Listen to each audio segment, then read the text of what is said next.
नमस्कार दोस्तों, रेलवे की पाठशाला में आपका स्वागत है। दोस्तों आज के इस वीडियो में हम रेलवे में असिस्टेंट लोको पायलट भर्ती 2024 की बात करेंगे। जी हाँ दोस्तों, यहाँ पर जो वैकेंसी है वो यहाँ पर बढ़ चुकी है और आप सभी को मौका दिया गया है कि आप अपना आरआरबी चेंज कर सकते हैं। जिन्होंने भी फॉर्म भरा है 10 दिन का टाइम आपको मिलेगा, आप अपनी इच्छा से आरआरबी चेंज कर सकते हैं। अब यहाँ पर सबसे बड़ा जो आपके मन में सवाल है वो ये है कि क्या हम आरआरबी चेंज करें या फिर पहले की रहने दें, और दूसरा किस आरआरबी से कट ऑफ यहाँ पर कम जाता है। तो आज की इस वीडियो में मैं आपको ये दोनों जो सवाल हैं इनके जवाब आपको दूंगा, और जो कॉमन गलतियां आप करते हैं आरआरबी चयन करते समय वो भी आपको दोस्तों बताऊंगा। तो चलिए शुरू करते हैं आज के इस वीडियो को। और दोस्तों वीडियो में आगे बढ़ने से पहले मैं आपको बताना चाहूंगा, रेलवे एग्जाम को क्रैक करने में आपको previous year question paper plus latest pattern पर किस प्रकार के प्रश्न रेलवे पूछ रही है इसकी प्रैक्टिस करना जरूरी है। इसके लिए आपको दोस्तों एक टेस्ट सीरीज लेनी जरूरी होती है, क्योंकि टेस्ट सीरीज से जब हम टेस्ट देते हैं तो हमको यह पता लग जाता है कि हमारा स्कोर कितना आ रहा है, कौन सा सेक्शन हमारा वीक है। और आजकल ऑनलाइन आपकी एग्जाम होती है तो उसकी आपकी प्रैक्टिस हो जाती है, टाइम मैनेजमेंट हो जाता है। तो अभी तक आपने किसी प्रकार की टेस्ट सीरीज नहीं ली है, आप दोस्तों टेस्ट बुक की टेस्ट सीरीज ले सकते हैं, जहां पर इनके प्लेटफॉर्म पर हैप्पी हावर सेल चल रहा है, जहां पर आपको टेक्स्ट बुक का जो प्रो सब्सक्रिप्शन है मात्र 500 रुपये में मिल जाएगा। आपको दोस्तों वीडियो डिस्क्रिप्शन में लिंक दिया गया है, आप हमारा कूपन कोड RK भी इस्तेमाल करेंगे तो आपको इंस्टेंटली 12% का ऑफ मिल जाएगा। और दोस्तों बात करें इस टेस्ट सीरीज की, तो इसमें असिस्टेंट लोको पायलट भर्ती के लिए CBT 1 हो चाहे CBT 2 हो चाहे आपके साइको टेस्ट हैं, तीनों के तीनों टेस्ट आपके मिल जाएंगे। इसमें दोस्तों 800 से ज़्यादा टेस्ट अवेलेबल हैं, जिसमें CBT 1 के 274, इसके अलावा बात करें CBT 2 के 224 chapter wise, full test 29, previous year question paper भी शामिल है, साइको टेस्ट भी शामिल है, और दोस्तों इसमें अलग अलग भाषाओं में भी आपके टेस्ट अवेलेबल है। तो वीडियो डिस्क्रिप्शन में लिंक दिया गया है, वहां से दोस्तों इसको आप परचेज कर सकते हैं। तो यहाँ पर दोस्तों ये वैकेंसी टेबल है जो रेलवे ने यहाँ पर रिवाइज करी है, और यहाँ पर ये जो वैकेंसी इंक्रीज हुई है उसके बाद का अपडेट है। देखिए दोस्तों, जब भी आप किसी भी आरआरबी का चयन करते हैं तो वो क्यों करते हैं? आप आरआरबी का चयन इसलिए करते हैं, पहला कारण ये हो सकता है कि भाई आपको सिलेक्शन लेना है। बहुत सारे कैंडिडेट क्या सोचते हैं कि भाई हमें सिर्फ सिलेक्शन लेना है, चाहे हम घर से 500 किलोमीटर या 1000 किलोमीटर ही जॉब क्यों नहीं करें। और दूसरा कारण क्या होता है कि आप मतलब जॉब लेना चाहते हैं, लेकिन साथ में आपको आपके फैमिली का भी ख्याल रखना है। आपके घर में फैमिली है, बूढ़े माता पिता हैं जिनका भी आपको केयर करना है। तो देखिए दोस्तों, मैं आपको एक ही सजेशन दूंगा आरआरबी के चयन के बारे में, ठीक है? वो मेरा सीधा और स्पष्ट राय आपको यही है कि आप एक ऐसा जोन चूज करें जो आपके घर के नियर बाई हो। कोशिश करें कि आपका जो होम जोन हो वही आप सेलेक्ट करें। देखिए, जैसे मैं राजस्थान का निवासी हूं तो मेरा जो प्रीफरेंस रहेगा वो रहेगा आरआरबी अजमेर। मैं आरआरबी अजमेर यानी कि non NWR north western railway से ही फॉर्म फिल करूंगा, और इसके बहुत सारे कारण हैं।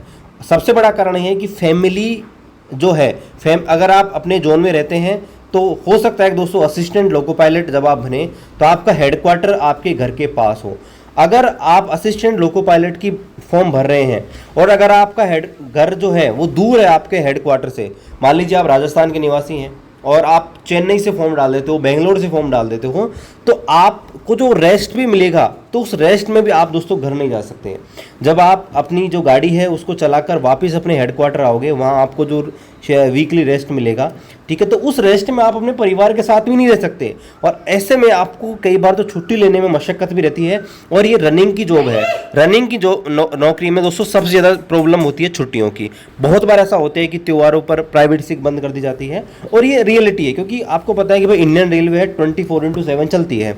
तो ऐसे में आप सभी जो है अपना जो फॉर्म है कोशिश करें या तो होम जोन या फिर होम जोन के पास। जैसे अगर मैं राजस्थान का निवासी हूं तो मैं NWR प्रीफर करूंगा पहला, दूसरा मैं प्रीफर कर सकता हूं NCR, ठीक है, तीसरा मैं प्रीफर कर सकता हूं आपके जो WCR है वो WCR मैं यहाँ पर जो है अगर वैकेंसी होगी तो मैं WCR से भी यहाँ पर करूँगा, और या फिर मैं WR। ये 3-4 जोन रहेंगे जो मेरे आसपास के हैं, यहाँ से मैं फॉर्म फिल करूँगा।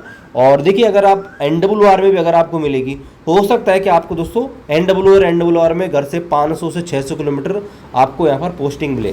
तो ऐसे में दोस्तों आप को बाद में प्रॉब्लम होती है। अगर मान लीजिए आपने दूसरे जोन से फॉर्म फिल कर दिया तो आपको क्या प्रॉब्लम फेस करनी पड़ेगी। पहली मैंने आपको बता दी, अगर आपको कोई भी इमरजेंसी हो गई तो आपको घर जाने में 1 से 2 दिन लग जाएंगे। अगर आपने बेंगलोर साइड से फॉर्म भरा है तो आपको दोस्तों काफ़ी मशक्कत हो जाएंगी, लंबी छुट्टी लेनी पड़ेगी। दूसरा सबसे बड़ा प्रॉब्लम जो होगा वो दोस्तों आपको होगा ट्रांसफ़र के रिगार्डिंग। देखिए दोस्तों, करंटली रेलवे में जो ट्रांसफ़र का रूल है नॉर्मल केस में वो 5 साल का है, यानी कि अगर आप एक जोन से दूसरे जोन में जाते हो तो 5 साल की सर्विस ज़रूरी है। 5 साल की सर्विस करने के बाद ही आप दोस्तों दूसरे जोन का रिक्वेस्ट डाल सकते हो। ये तो रिक्वेस्ट डालने की बात है। उसके बाद जब आपको छोड़ेंगे, आपका रिलीवर आ गया तब आपको छोड़ेंगे, तो हो सकता है कि आपको 8 से 10 साल का टाइम लग जाए उस जोन से दूसरे जोन में जाने में ही।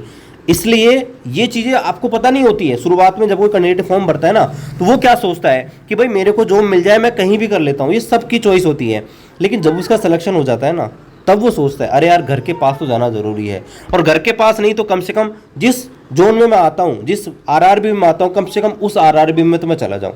ये मैं अनुभव बता रहा हूँ बहुत सारे लोगों का, जो जोश जोश में दूसरी जगह से फॉर्म भर देते हैं और बाद में जब उनका सिलेक्शन हो जाता है तब वो पछताते हैं, म्यूचुअल ढूंढते हैं या रिक्वेस्ट लगाते हैं और काफ़ी प्रॉब्लम का सामना करना पड़ता है। और दूसरे जोन में जाते हैं, मान लीजिए आप साउथ साइड चले गए, वहाँ पर हिंदी नहीं बोलते हैं तो आपको लैंग्वेज का काफ़ी इशू हो जाएगा, कन्वर्सेशन में काफ़ी इशू हो जाएंगे, या वहाँ पे आपको खाने में भी काफ़ी दिक्कत हो सकती है।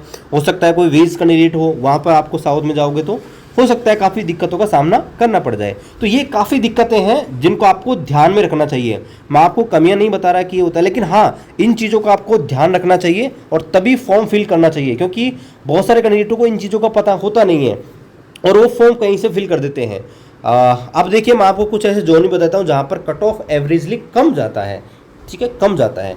तो एक जोन है आपकी WR, जहाँ पर कट ऑफ जो है एवरेज रूप से थोड़ा यहाँ पर कम जाता है। अगर आप रेलवे में किसी भी भर्ती की कट ऑफ देखोगे, पिछले साल की 2018 में भर्ती आई थी, 19 में आई थी, तो वहाँ पर आप देखेंगे दोस्तों वेस्टर्न रेलवे जो है, वेस्टर्न रेलवे से कट ऑफ जो है कंपेरेटिवली थोड़ा सा कम जाता है। इसी प्रकार अगर आप देखेंगे तो यहाँ पर सेंट्रल रेलवे है, सेंट्रल रेलवे से भी कट ऑफ थोड़ा यहाँ पर कम जाता है। और साउथ के कई जोन है, तिरुवनंतपुरम रहा, चेन्नई रहा, यहाँ से भी आपके दोस्तों जो कट ऑफ है यहाँ पर थोड़ा कम ही जाता है।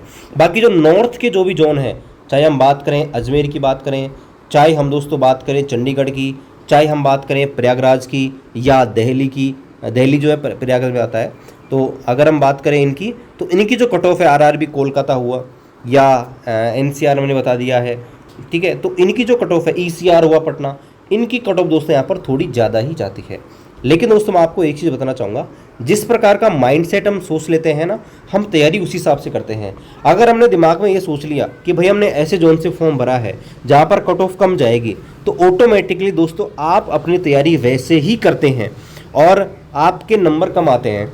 लेकिन जब आपने एक ऐसे जोन से फॉर्म भरा है जहाँ पर आपको पहले ही पता है कि भाई यहाँ से तो कट ऑफ बहुत ज़्यादा जाती है, ज़्यादा मेहनत करने की ज़रूरत है, तो बिल्कुल दोस्तों आप अपनी तैयारी जो है उसी हिसाब से यहाँ पर करते हो। तो ये दोस्तों मेरी आप सभी को पर्सनल राय है, बाकी हो सकता है कि आप सबके जो ओपिनियन है यहाँ पर अलग हो सकते हैं। मैंने अपनी जो अनुभव है उसके आधार पर आपको अपनी राय दी है। आशा करता हूँ कि आपको ये जो मैंने आपको बताया है वो अच्छा लगा होगा। फिर भी अगर आपको डाउट है किसी प्रकार का, आप कमेंट कर सकते हैं। चैनल पर नहीं है, चैनल को सब्सक्राइब कीजिए, वीडियो को शेयर कीजिए। मिलते हैं अगले वीडियो में, तब तक जय हिंद, वंदे मातरम।